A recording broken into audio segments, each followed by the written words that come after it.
오늘도 주 예수 그리스도의 은혜가 말씀 중에 여러분과 함께 하시기를 예수 이름으로 축복드립니다. 아멘. 제가 오늘 성경을 보면서 참 국어사전을 많이 찾았습니다. 여러분, 구별이 뭔지 아십니까? 오늘 제목이 구별된 존재인데, 구별이란 말을 딱 듣는 순간 구별이 뭐지? 언제 사용하는 걸까? 분리하는 걸까? 그러면 구분이 뭘까? 고민이 되는 거예요. 그래서 사전을 다 찾아봤습니다. 구별과 구분과 선별과, 우리 선별 많이 하잖아요. 선별 진단 선별한다라고 하잖아요. 그리고 또 차별도 있잖아요. 차별. 별은 붙었는데, 별자만 붙었는데 다 단어가 다른 거예요. 성경에서 왜 이렇게 구별이란 말을 썼을까? 그 조사를 해보니까 구별은 두 개체를 비교할 때 쓴답니다. 두 개체를 분류할 때. 그런데 구분은 뭐냐면 여러 개체들을 모아서 여러 덩어리로 분류하는 것을 구분이라고 합니다. 딱 두 개만 가지고 분류할 때는 구별이라는 거죠. 그러면 선별은 뭘까요? 선별. 선별은 뭐냐면, 우리 질병에 걸렸어요. 코로나 걸려서 잘 알겠지만, 코로나가 걸렸는지 안 걸렸는지, 즉 특정한 개체를 분류하는 겁니다. 특정한 개체에 걸렸는지 안 걸렸는지를 선별하듯이, 그래서 선별 검사서로 하는 거죠. 그러니까 멀쩡한 사람을 그러는 게 아니고 코로나에 걸린 사람만 선별하는 것이 선별 검사서라는 거예요. 그게 선별하는 겁니다. 차별은 뭡니까? 차별은 등급을 매기는 거예요. 분류한 다음에 순서를 매기는 겁니다. 너는 위에, 너는 아래. 차등을 두는 것이 바로 차별이라는 거죠. 그 성경에서는 왜 구별이라는 말을 쓰게 되었을까? 왜 우리를 구별된 존재라고 얘기하고 있는 것일까? 물론 히브리 말은 이 구별이라는 말이 완전히 다릅니다. 우리가 그 의미를 살펴보고 왜 우리 한국 목사님들이, 신학자들이 구별이라는 말을 썼을까? 그래서 성경적인 세계관이 좀 남다르기 때문입니다. 우리가 어떻게 해서 그런 구별적인 존재가 되었는지를, 또 그 은혜가 무엇인지를 주의 말씀을 통해 살펴보기를 원합니다. 오늘 말씀 보면 모세와 아론이 하나님의 명령을 따라서 파라오에게 가서 8일대를 이집트에 하나님 보내신다라고 전하게 됩니다. 그런데 지금까지 있었던 재앙과 이 8일대의 재앙은 확연하게 차이점이 있습니다. 다른 점이 있어요. 그 다른 점이 무엇일까요? 그리고 그 의미는 좀 독특합니다. 그 의미는 또 뭘까요? 하나님의 명령 구체적으로 어떻게 그들에게 전해지고 있는 걸까요? 우리가 20절 말씀을 참고적으로 보면, 여호와께서 모세에게 이르시되 아침에 일찍 일어나 바로 앞에 서라. 그가 물 있는 곳으로 나오리니 그에게 이르기를 여호와께서 이와 같이 말씀하시기를 내 백성을 보내라. 그러면 그들이 나를 섬길 것이니라. 즉 파라오에게 하나님께서 무엇이라고 말하라고 했냐면, 하나님께서 왜 이스라엘 백성들로 하여금 광야로 보낸지에 대해서, 예비하러 보낸지에 대해서 그 목적을 상세하게 설명합니다. 나를 섬기기 위해서다. 파라오 너를 섬기는 것이 아니라 하나님을 섬기기 위해서 분리되었다 라고 말씀하고 있는 겁니다. 근데 여러분, 왜 파라오가 보내지 않았습니까? 색다른 결과와 이유들이 있어서 제가 찾아봤는데요. 이때에 이스라엘 수가 몇백만 명이 되었냐면 350만에서 400만 가까이 숫자가 불어나게 됩니다. 그러면 여러분, 이들을 그냥 내보내서 나라 밖으로 보내서 도망가게 되어서 나라를 이룬다면 최소한 이집트를 대항할 수 있는 군사수가 얼마가 되겠습니까? 남자만 해도요, 이스라엘 여자도 싸우지만 그 당시에는 여자가 전투하는 시대가 아니었기 때문에 남자만 해도 100만 명이 됩니다. 100만 명의 군대가 생기는 거예요. 적이 생기는 겁니다. 이집트는 한순간에. 그러니 그걸 눈뜨고 볼 수 있습니까? 또한 자신들을 섬겼던 200~300만에 누가 있었습니까? 노예들을 순식간에 다 사라지는 거예요. 그러면 그 수를 누가 채워야 됩니까? 이집트 사람들이 채워야 되는 거예요. 그 자리를. 우리나라에도 보면 외국인 노동자들이 얼마나 많이 일합니까? 그들이 만약에 다 돌아간다면, 그러면 그 빈자리를 누가 채워야 됩니까? 우리가 채워야 돼요. 그만큼 그동안은 수많은 다른 외국의 노예들을 사용해서 국가가 경제적으로 이윤을 보고 발전했는데, 이제는 부유하게 되고 떵떵거리는 정말 잘 나가는 그들이 오히려 노예처럼 살아야 되니까 그게 너무 싫은 거죠. 그러면 누구에게 원망이 가겠습니까?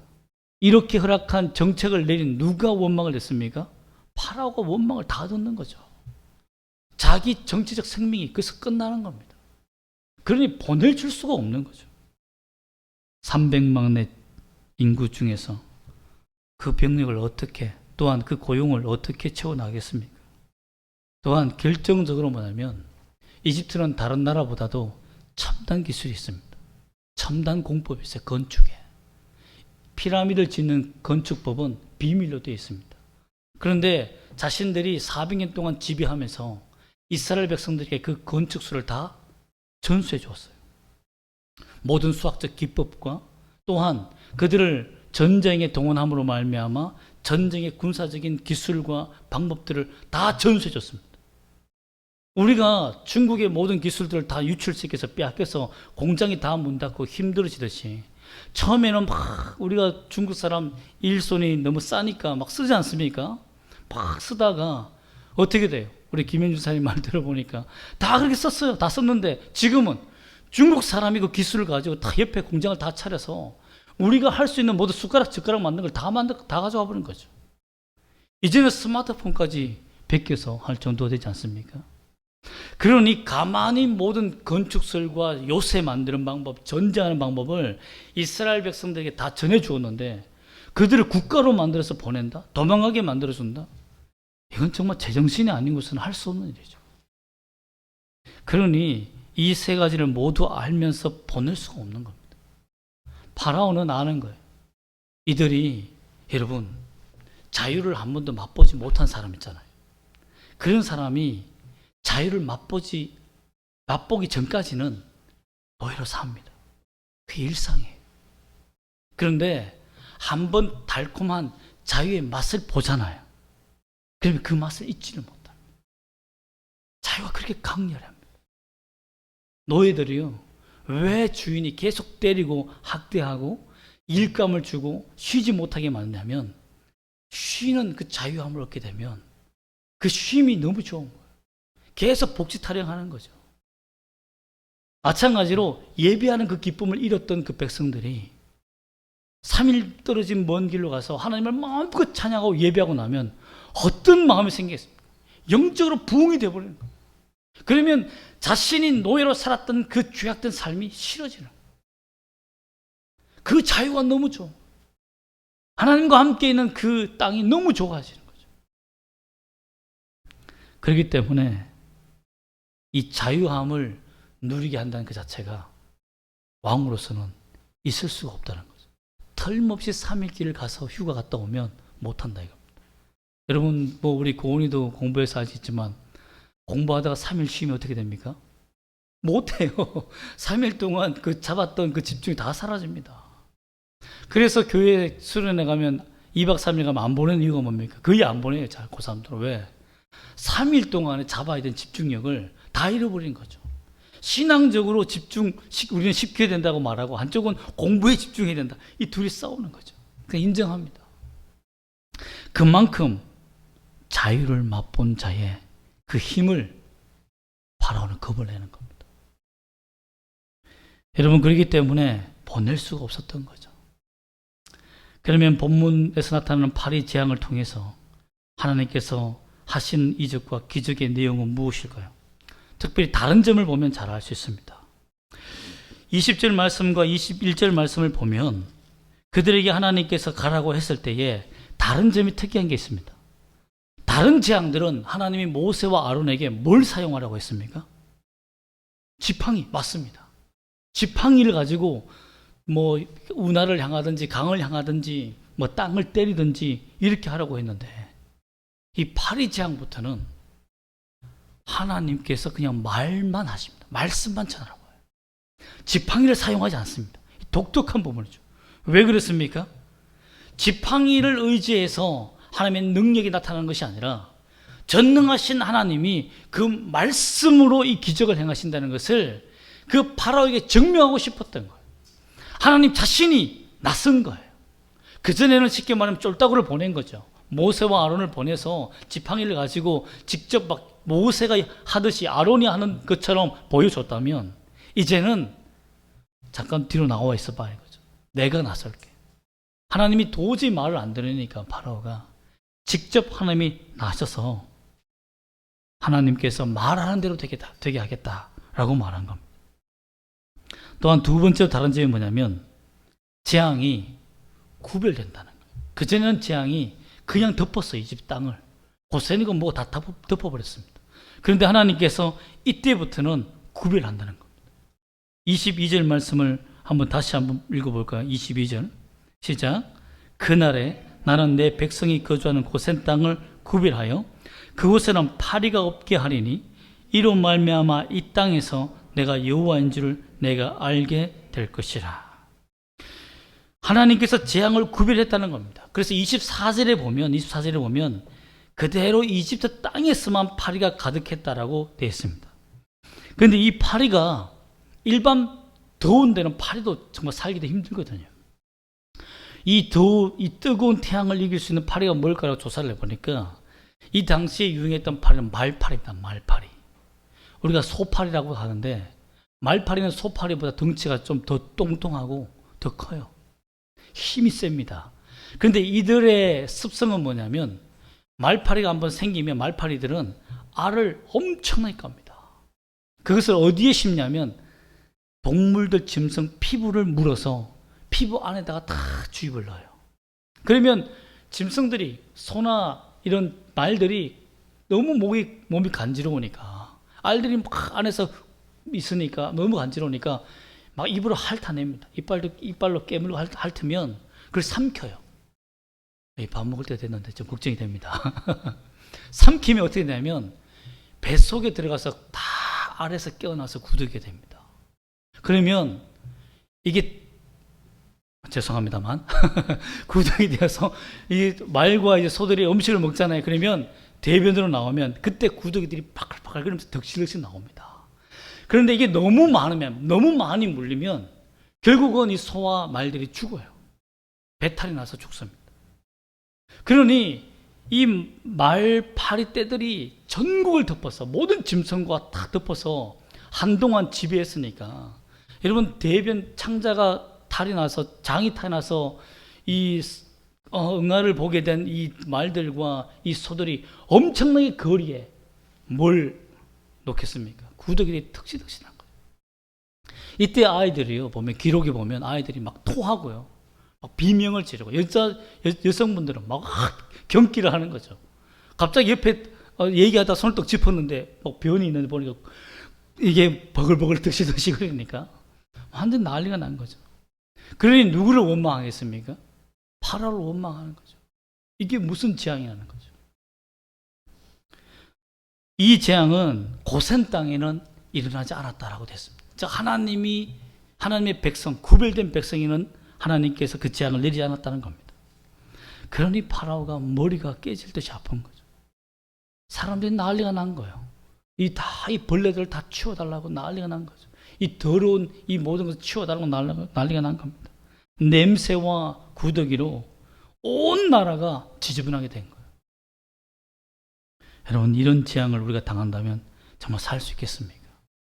그런데 이 파리 재앙은 어떤 신을 나타내냐면 이집트 신 중에 케풀이나 하트콕이라는 축복을 주는 신입니다. 이집트에게만 특별히 축복을 주는 신이에요. 즉 다른 나라와 구별해서 특별하게 이집트인들에게만 축복을 주는 신입니다. 그런데 하나님께서 파리 떼들이 누구를 공격했습니까?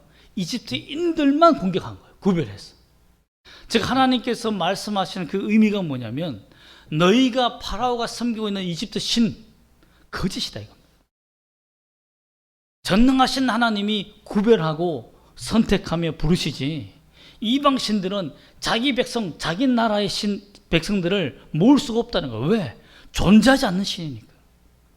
그러면 여러분, 하나님만이 우리를 구별해내시며 함께 하신 분인 것을 믿어야 됩니다. 그럼 여기서 구별이라는 말이 뭘까요? 구별. 히브리 말로 구별은 페두트란 말입니다. 페두트. 이 페두트란 말은 무엇이냐면 값으로 무엇을 사는 거예요. 사서 자유함을 주는 겁니다. 동물이든 사람이든 값으로 그 대가를 산 다음에 자유를 준다는 말입니다. 그것은 우리가 말하는 구속이란 말이죠. 구속. 구원이란 말입니다. 즉 하나님께서 원어에서는 구별할 때 이 말은 내가 이스라엘 백성들을 특별히 값으로 사서 자유를 주겠다, 해방을 주겠다라고 선포하신 거예요.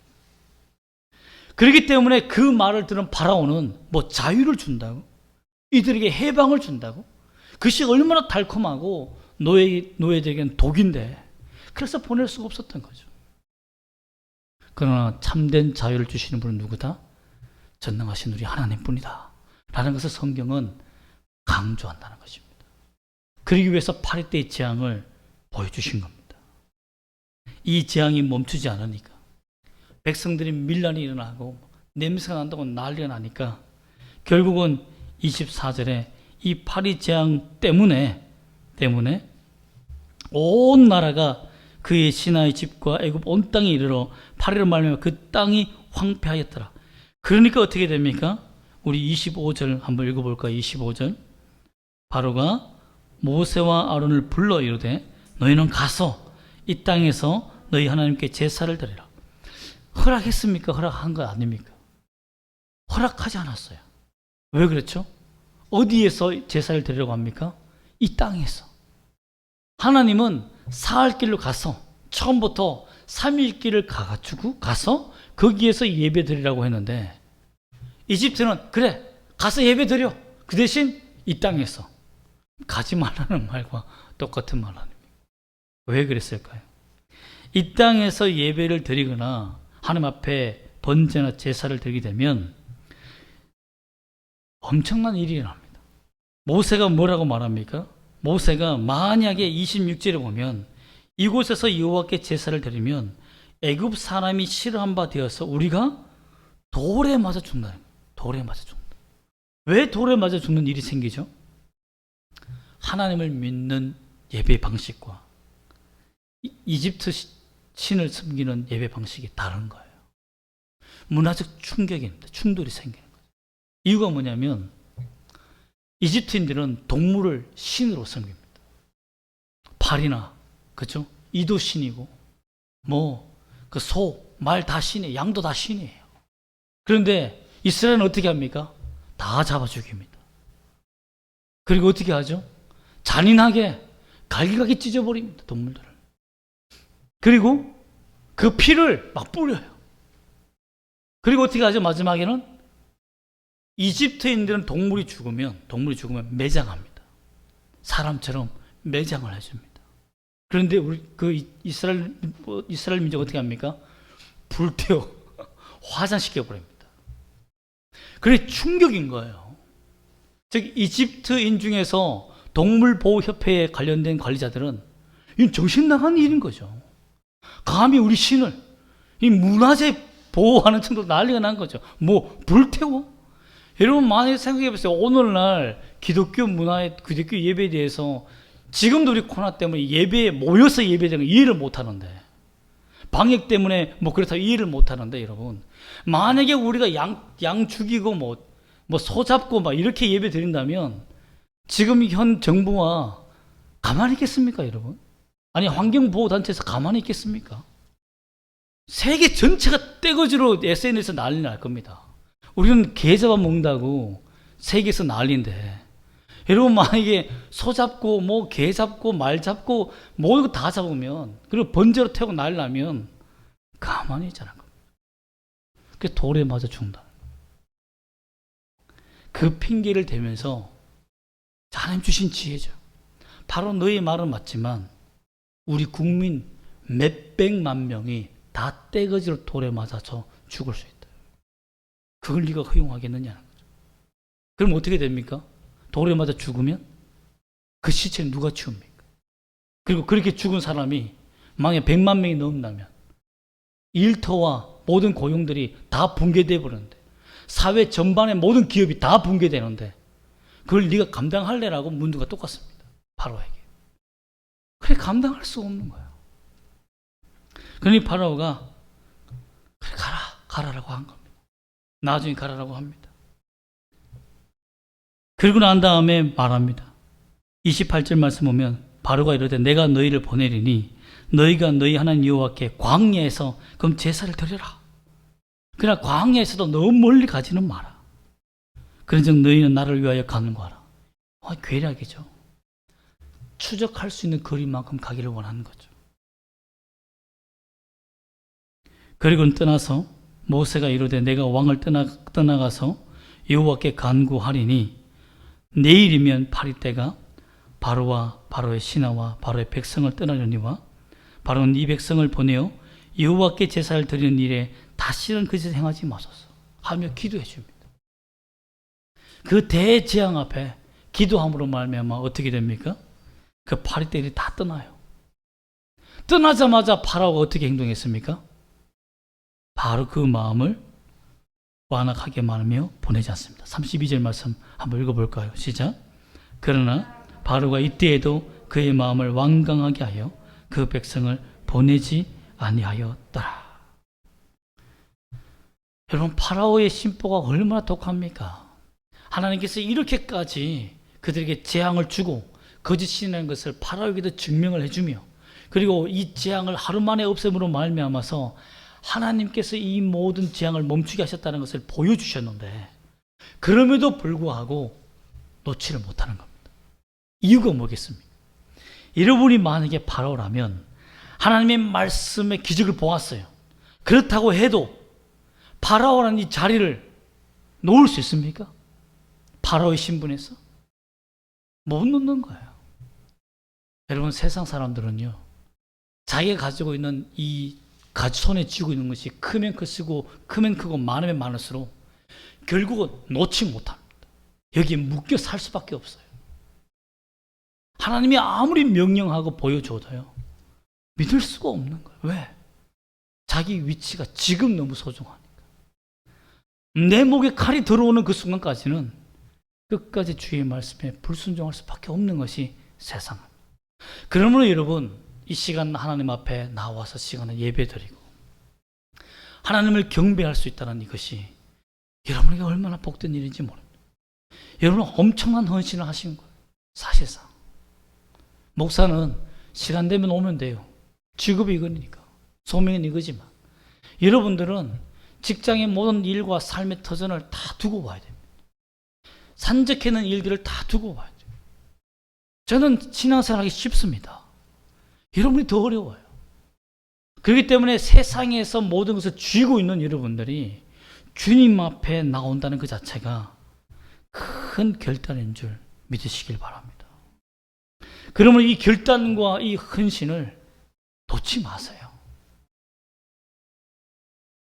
여러분 파라오의 위치는 언젠간 나의 위치가 될 수도 있습니다. 그 전에 하나님의 은혜의 자리로 나오는 것이 훈련하는 것이 너무 중요하다는 겁니다. 그럼 이렇게 구별하신 이유가 뭡니까? 우리 23절에 보았지만 자유를 주기 위해서 하나님의 나라의 자유를 얻게 하기 위해서 여러분 그렇게 값으로 치러진 존재가 그들이라고 예언했습니다. 결국 그 값은 누구로 말미암아 지불 완료가 됩니까? 예수 그리스도로 말미암아 완료됩니다. 그래서 예수님이 십자가에 못 박히실 때 뭐라고 말합니까? 다 이루었다. 그러나 그 말은 헬라어로 뭡니까? 값을 완불했다 라는 의미입니다. 율법을 다 이루었다는 말이 아니라 내가 너의 죄의 값을 다 치렀다. 내 생명으로.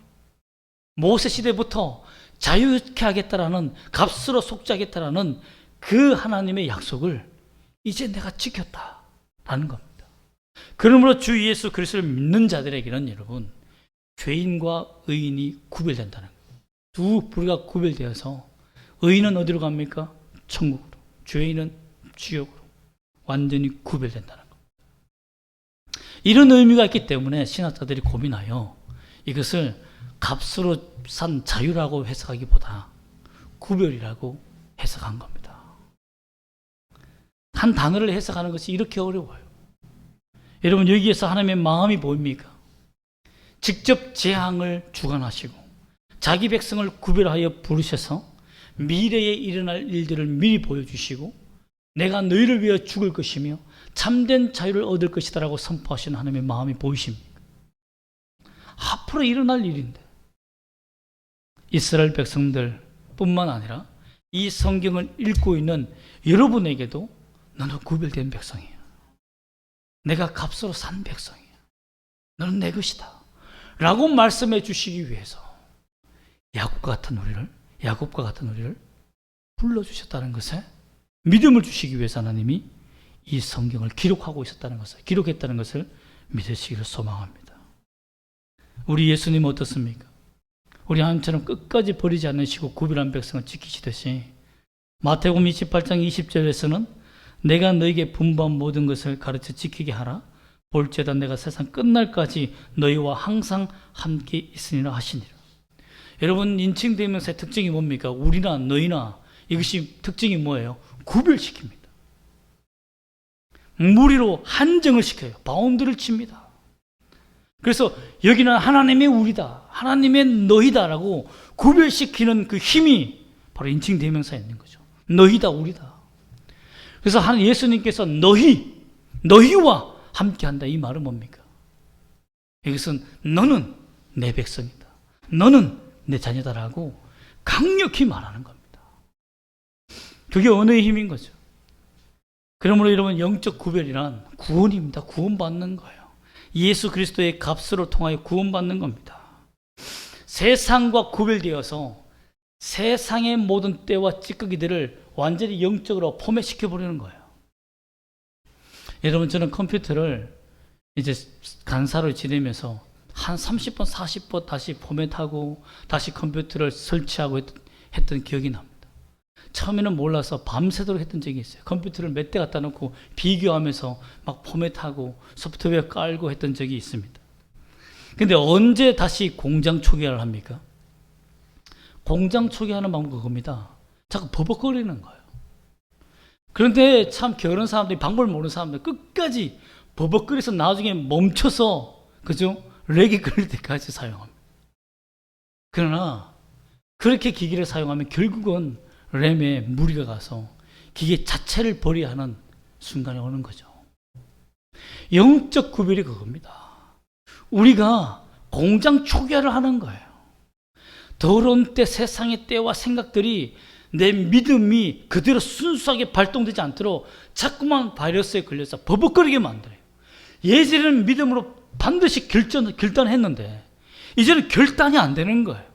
결단하려면 이게 걸리고 결단하려면 저게 걸리고. 여러분, 저도 금식 기도를 하려고 하다가 포기하고 왜 그렇습니까? 아프고 다치고 있어도 그렇지만 먹고 싶은 게 너무 많아진 거죠. 예전에는 가난하고 어릴 때는 먹는 거에 대해서 그렇게 탐하지 않았는데 요즘은 탐심은 죄라고 했는데 여러분, 사람이요, 죄악의 그림자가 조금씩 죄악의 맛이 느껴지면 느껴질수록 믿음이라는 이 결단이 버벅거립니다. 그때 해야 되는 것이 뭡니까? 시스템을 포맷, 공장 초기화하는 거예요. 하나님의 나라에 처음 내가 예수 믿었던 그 첫사랑을 회복하는 겁니다. 주님은 그렇게 표현한 거예요. 우리는 우리 시대에 맞게 새로 깔아라는 거지만 예수님은 나를 사랑했던 그 첫사랑을 회복해라. 첫사랑. 여러분도 부부 생활을 많이 해봤고 인생을 살아봤지만 연애 초창기에 지금 사랑을 처음 시작한 우리 청년들도 있지만 느낌이 뭡니까? 첫날하고 그 다음날 달라요. 그죠? 1년이 다르고 5년이 다르고 10년이 달라요. 여러분, 지금 그 20년 차 가까이 되고 있는 저는 느낌이 달라요. 그렇게 달라집니다. 믿음의 첫사랑이 많이 식어집니다. 이것을 회복하는 것이 얼마나 힘든지 여러분 아시지 않습니까? 근데 주님이 첫사랑을 회복하라는 명령은 뭡니까? 너의 목숨을 걸라는 겁니다. 첫사랑을 회복하는 것은 내 목숨을 걸어야 돼요. 그렇지 않으면 쉽게 회복되지 않습니다. 우리는 어떻게 우리 자신이 구별된 존재로서 이 땅에서 살아야 됩니까? 사도 바울의 고백을 보면 우리가 잘 알 수 있습니다. 사도 바울은 고린도 전서 15장 34절에서 이렇게 말합니다. 깨어 의를 행하고 죄를 짓지 말라. 그리고 자신은 날마다 죽노라라며 고백하며 자신을 죄를 짓지 않게 하기 위해서 십자가에 날마다 자기를 죽음에 내놓는다는 거죠. 근데 우리는 어떻게 합니까? 할 수만 있으면 십자가에서 내려오려고 해요.